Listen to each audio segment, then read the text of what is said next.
úplně parádně.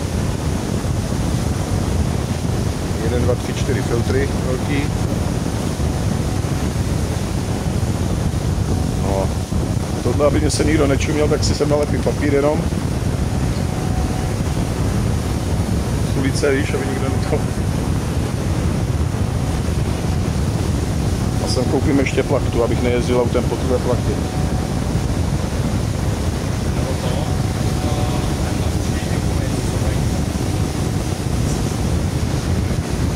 Však je těžká ta guma. Takhle. 30 na 30. To jsou z těch dopravních.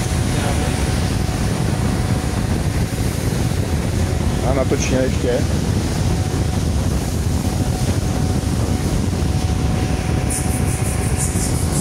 No. No, nebo tak máš široký auto. 2 metry? Ne.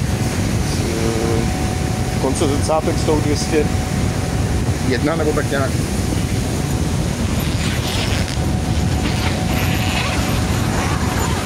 No, tady máme pracovní místnost. Tohle máš 190, no tak paráda. Z každé strany dost místa. Když budeš dělat třeba jednu stranu, tak si to dáš i ty strany, že jo? A něco jaká potupátý dobře samostatně, nárazníky, ale úplně parádně. Jo, moc se mě to líbí, člověč. Jsem zvědavý, jestli to nepoškodí, víš, ta barva, tlak. Ale je vidět, jak se to nafukuje, vidíš? Je to prostě tlačí ven.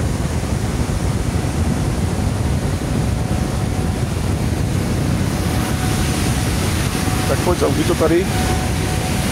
Ať se nám to dobře skládá. To je parádně, tady si dáš nějaký stolek, ale tady je místa, tyhle. Víš, nějaký stolek, kde bys mohl dva barvy míchat a tohle.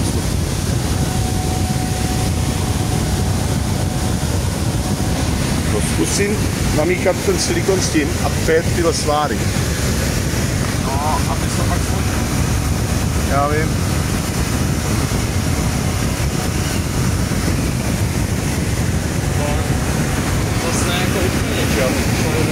To jde těma zipama dvouma na vypouštění. No jo, a tam se možná pomohlo. Tak to otevří. Jo, filtry to má parádní teda. Ale takhle, je to na to dělaný, tak to na to musí.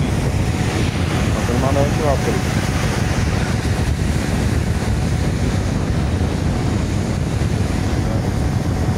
Cože?